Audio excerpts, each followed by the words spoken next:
ሰላም ጤና ይስጥልኝ የተወደዳችሁ የኮከብ ስፖርት ቤተሰቦች እንዴት አላችሁ? ትላንቱ ምሽት እንግዲህ አርጀንቲና ከኬፕ ቨርዴ ጋር ያደረገችው በጣም ተጠባቂ ጨዋታ በአርጀንቲና አሸናፊነት ተጠናቋል። ይህንን ጨዋታ አስመልክቶ የተወሰኑ ነገሮችን እናነሳለን ከሜሲ ክብረ ወሰን ጋር።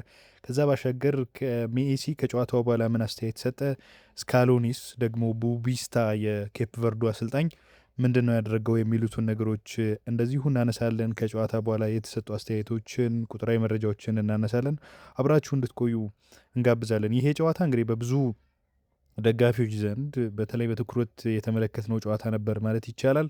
አርጀንቲና ኬፕ ቨርዴ ከዚህ ቀደም ያደረገቻቸውን ጨዋታዎች አቻ ማጠናቀቋን ተከትሎ ስፔንን መፈተኗን ተከትሎ እንግዲህ አርጀንቲናንም በብርቱ ትፎክራለች ተብሎ ትፎካከራለች ከዛ ደግሞ ትፈተናለች ተብሎም የተጠበቀ ጨዋታ ነበር። በእርግጥም ደግሞ በጨዋታው ላይ የተመለከትነው ያንን ነው። አርጀንቲናን በደንብ ፈትናታለች ማለት ይቻላል። 3-2 በሆነ ውጤት አሸንፋለች አርጀንቲና። እንግዲህ በጨዋታው የመጀመሪያ ምዕራፍ አጋማሽ ላይ ሊዮኔል ሜሲ የሊሳንድሮ ማርቲኔዝን ረጅም ኳስ አውርዶ በጣም አስደናቂ ግብ የአርጀንቲናን ግብ አግብቶ 1-0 መምራት ችለው ነበር አርጀንቲናዎች።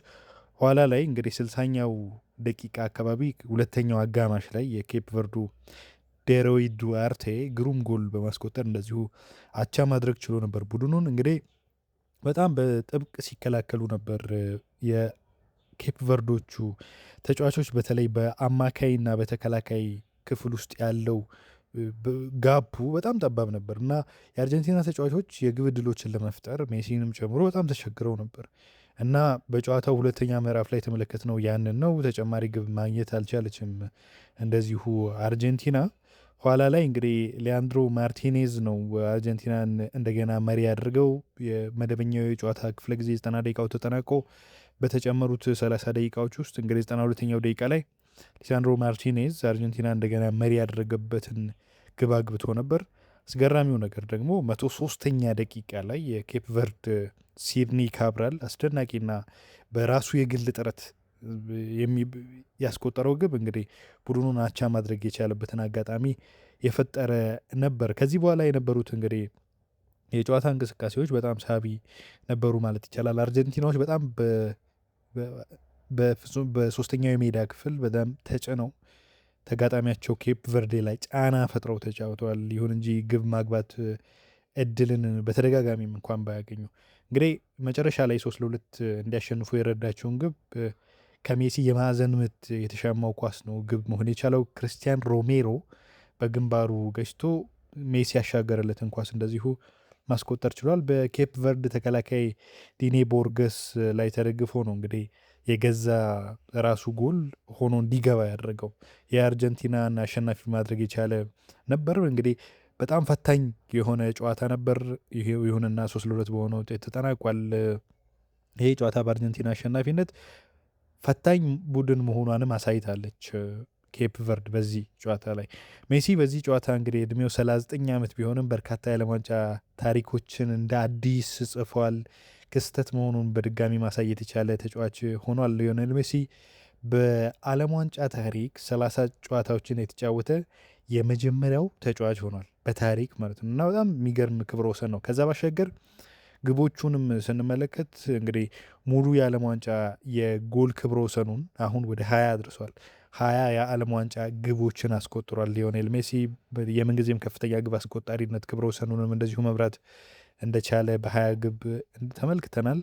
በተከታታይ 8 የዓለም ዋንጫ ጨዋታዎች ላይ ጎል ያስቆጠረ ብቸኛ ተጫዋች ነው አሁን ሊዮኔል ሜሲ እና ትላንት ምሽት እንግዲህ ኬፕ ቨርድን አርጀንቲና ስታሸንፍ እነዚህን ሁሉ ክብረ ወሰኖች ነው እንግዲህ ያሻሻለው። እንደ አዲስ የተመለከትነው ሜሲ ከዚህ ቀደም የናፈቅነው ሜሲ በትላንትናው ዕለት በጣም አስገራሚ የሆነ ብቃትን አሳይቷል። ከዛ ባሻገር በሁለት የተለያየ የዓለም ዋንጫ ማለትም በ2022 እና 2026 7 እና ከዚያ በላይ ጎሎችን ያስቆጠረ በታሪክ የመጀመሪያው ተጫዋች መሆን ችሏል በትላንትናው ዕለት። ከዛ ባሻገር እንግዲህ ትላንትም አሲስት ማድረጉን እናውቃለን። በጥሎ ማለፍ ጨዋታዎች ላይ 12 የጎል ተሳትፎችን 6 ጎል 6 ለግብ የሚሆኑ ኳሶችን በማመቻቸት የፔሌና የኪሊያን ምባፔን ክብረ ወሰንን መስበር ችሏል። ሊዮኔል ሜሲ በትላንትናው ዕለት በጣም ድንቅ ምሽት አሳልፈዋል ማለት ይቻላል። የአርጀንቲና አሰልጣኝ ሊዮኔል ስካሎኒ ይህንን ጨዋታ ሲመሩ 100ኛ ጨዋታቸው ነበር። አንዱ ክብረ ወሰን የነበረው ደግሞ የእርሳቸው እንደዚሁ 100ኛ ጨዋታ መሆኑ ነው። አርጀንቲና በዓለም ዋንጫ ታሪክ 12ኛ ተጨማሪ በተለይ በተጨማሪ ሰዓት በመጫወት በጀርመን እኩል ሆናለች። ከ12ቱ 10ሩን አሸንፋለች። በተጨማሪ ሰዓት በተደረጉ ጨዋታዎች እንደዚሁ ግቦችን አግብቶ በማሸነፍ ማለት ነው። እና በትላንትናው ዕለት በቃ አስደናቂ የሆነ ብቃቶችን አሳይተዋል ማለት ይቻላል። አርጀንቲናዎች እንግዲህ ሊዮኔል ሜሲ ከጨዋታው በኋላ አስተያየቶችን ሰጥተዋል። እንግዲህ ከሰጠው አስተያየቶች መካከል ብዙ ነገሮች አሁንም መሻሻል ያሉባቸው ነገሮች እንዳሉ አምናል። በተለይ በአርጀንቲና በኩል የኬፕ ቨርድን ጠንካራ ተፎካካሪነትና የአርጀንቲናን ድክመቶች አብራርተዋል። እንግዲህ እንደ ሁልጊዜውም ጥሩ መጫወታቸውን መጥፎም ተጫውተው ደግሞ ትልቅ ጥረት እንዳያደረጉ እንደዚሁ አምነዋል። አሁን ግን ዋናው ነገር እንግዲህ አርፈው ቀጣዩን ነገር ማሰብና ከትላንቱ ጨዋታ በጎ ነገሮችን ለመውሰድ መሞከር ይመስለኛል የሚል ሀሳቡን ሰጥቷል። ከማለፋቸው ባለፈም ጥሩ ነገሮችን ስላደረግን አዎንታዊ ጎኖች አሉ፣ እንዲሁም መጥፎቹን ማረም አለብን። እነሱም ብዙ ነበሩ ብዬ አስባለሁ። መጥፎ ጎኖቹ እነሱን ማሻሻል ላይ በጣም በትኩረት መስራት አለብን ሲል አሳስቧል። እንግዲህ ስለ ተጋጣሚው ኬፕ ቨርድም መገረሙን ገልጿል። በጣም ከባድ ጨዋታ እንደሚሆን አውቀን ነበር። ይህ ቡድን በምክንያት ነው ስፔንና ዩራጓይን በሁለቱ ቡድኖች ሳይሸንፍ ያለፈው። እኛ ደግሞ ከባዱን ክፍል ተወጥተን የመጀመሪያውን ጎል አግብተን ነበር። ይሁን እንጂ ከዛ በኋላ የነበሩት የጨዋታ እንቅስቃሴዎች ግቡን አግኝተን እንረጋጋለን ብለን አስበን ነበር። ግን የሆነው ተቃራኒ ነው። እንግዲህ ኳስ ተቆጣጥረን መጫወት አልቻልንም። ከዛ በኋላ ጫና ልናደርግም አልቻልንም እና በጥንካሬያቸው እነሱ ፈትነውናል የሚል ሀሳቡን ሰጥቷል። ሊዮኔል ሜሲ እንግዲህ የአርጀንቲና አሰልጣኝ ሊዮኔል ስካሎኒም ከጨዋታው በኋላ አስተያየቱን ሰጥቷል። ቀላል ተጋጣሚ እንዳልነበሩ አምኗል። ለኬፕ ቨርዱ እንኳን ደስ ያላችሁ መልእክት አስተላልፋለሁ። ከተጫዋቾቹ ጋር ስለ ጨዋታው መጥፎ ጎኖች እንነጋገራለን፣ ነገር በጎውን ነገር እንወስዳለን። እሱም መቼም ቢሆን እጃችን አለመስጠታችን ነው የሚል ሀሳቡን ሰጥቷል። ከጨዋታው በፊት እንግዲህ የተለያዩ ሀሳቦች ሲነሱ የነበረው ኬፕ ቨርድ ፈታኝ እንደምትሆን ነው። ያንንም አሳይታለች። የኬፕ ቨርዱ አሰልጣኝ ቡቢስታ ከጨዋታው በፊት አንድ አስገራሚ ነገር እንደዚሁ አድርጎ ነበር። የአርጀንቲናን እና የኬፕ ቨርድን ማስታወሻ የያዘ እንደዚሁ ስጦታ ለሊዮኔል ስካሎኒ የሰጠበት ሁኔታ በጣም እግር ኳስ የፍቅር ስፖርት እንደሆነ በደንብ ያሳየ አጋጣሚ ነበር። ከዛ ውጪ እንግዲህ ቮዚኛ በትናንትናው ዕለት የነበረው የጨዋታ እንቅስቃሴን በጣም አስደናቂ ነበር።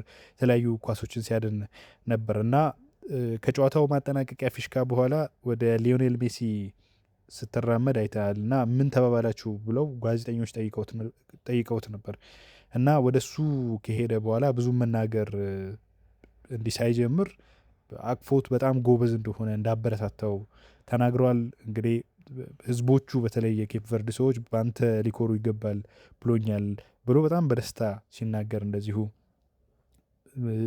ተሰምቷል።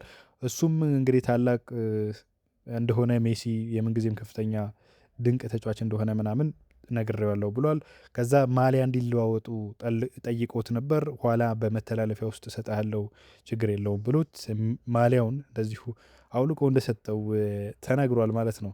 እንግዲህ በትናንትናው ዕለት አርጀንቲና ይበልጥ አሁንም ሜሲ ላይ ጥገኛ መሆኗን የተመለከትንበት ነበር። በተለይ የግብ አጋጣሚዎችን በመፍጠር ረገድ ውስንነቶች የታዩባት ቢሆንም ኬፕ ቨርድም ቀላል ተጋጣሚ እንዳልሆነች በትናንትናው ዕለት ተመልክተናል። የኮከብ ስፖርት ቤተሰቦቻችን ለዛሬ ያዝነው ስፖርታዊ ጉዳይ ይህንን ይመስላል። መልካም ጊዜ ይሆንላችሁ።